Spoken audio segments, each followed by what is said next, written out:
Now, the iPhone XR is a really great phone that has given me so many memories over the years, but as of 2024, I really question whether or not it's worth buying.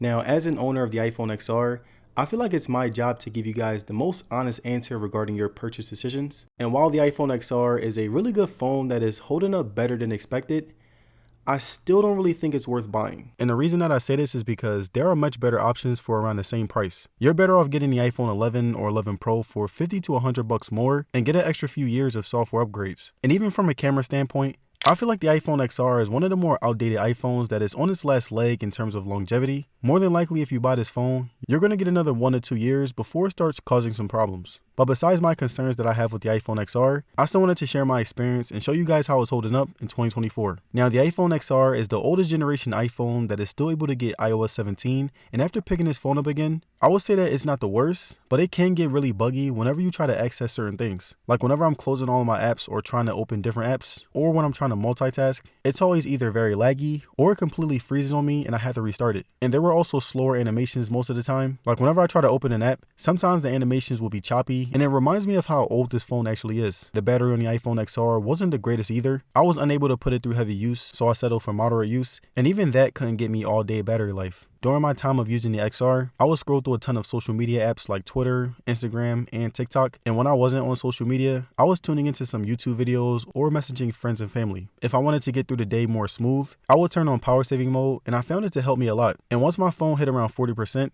that's when I would turn it on. When power saving mode wasn't on, I would be on 10% by 6 p.m., which wasn't enough to push me through the day. On a regular basis, I'm getting 3 to 4 hours of screen time a day. This phone does have an older battery, and iOS 17 puts a good amount of strain on it, so it's best to use it moderately from my experience. Charging on the XR wasn't the fastest, but I didn't expect it to be. I would charge overnight and would always monitor my battery until my next charge cycle. Now, unlike the iPhone 15, the iPhone XR has a Lightning port, which is still very convenient since you can get great chargers for a cheaper price. They're also convenient if you've owned another Apple product that required the Lightning cable as well. So overall, the iPhone XR has given me a pretty subpar experience when it comes to battery, subpar charging speeds, a subpar port, and subpar on-screen time. Now, looking at the design of the iPhone XR and how it's holding up, I would say that it's holding up very well, but this is a phone that you really need to know how to take care of. And what I mean by that is that the XR is made up of glass all around, so one drop on a surface like concrete can be fatal, and it'll definitely crack your phone. But if you take necessary precautions like putting a protective case and screen protector on, it will definitely help with its longevity. But besides the questionable durability,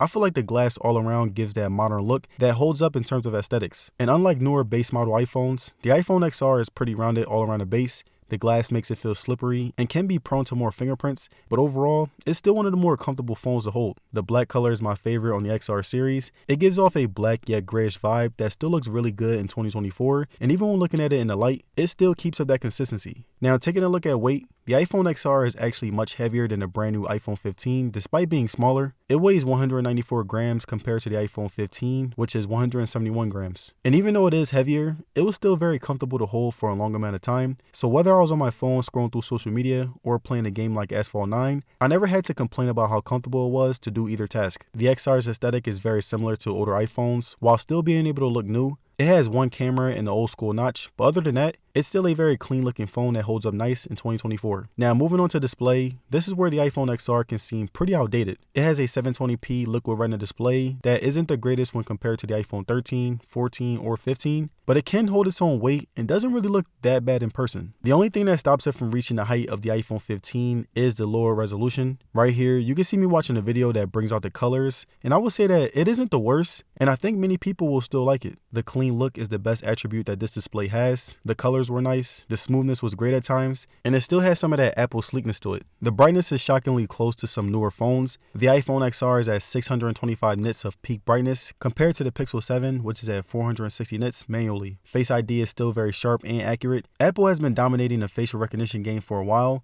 and I'm glad to see that they still kept the same consistency even on newer phones. Now, the last thing that I wanted to touch on when it comes to the display was just how well it holds up when watching content, movies, and videos on social media. The resolution again was pretty outdated, but no one is really having huge expectations for a 6-year-old phone, and personally, I think it looks better when you use it in person instead of looking at the spec sheet. Now, moving on to camera, this is where I felt like the iPhone XR was the most outdated compared to newer iPhones. There's no telephoto camera, there's no night mode, and the added lighting is outdated as well. But when looking at these phones in 2024, I think that if you can get the right lighting and don't rely too much on the camera software, you can still get some really good pictures out of it. Now, there are no telephoto cameras, so you have to use digital zoom. The quality is pretty subpar, and if close-up photos are more important to you, this is where I will lean more towards the iPhone 11. Selfies on the XR were very good whenever the lighting was right. My face doesn't look that sharp, but this is where you can see how the iPhone has always prioritized that authentic look, and that's why I think that this camera is holding up longer than others. Videos on the XR were pretty subpar as well, but aren't too bad when compared to other phones of its era. Again, it was only good whenever I got good lighting, since the camera software wasn't as improved as it is now. You can shoot videos up to 1080p. You can also shoot videos up to 60 frames per second, but you will also be missing out on some key features like cinematic mode or even improved stabilization. And speaking of stabilization, it was pretty good for those with steady hands. The pans were pretty smooth along with brightness and contrast, and the sharpness still holds up nice. And I want to give you guys some of my random footage that I was able to capture with my iPhone XR.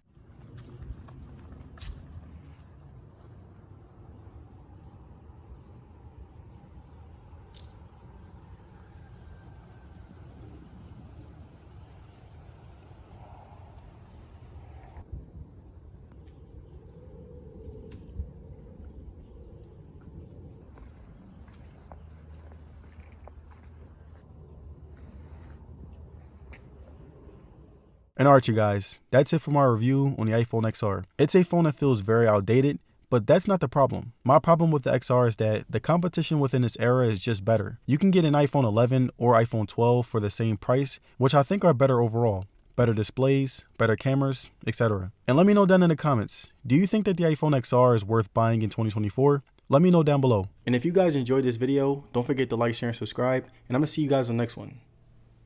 Peace.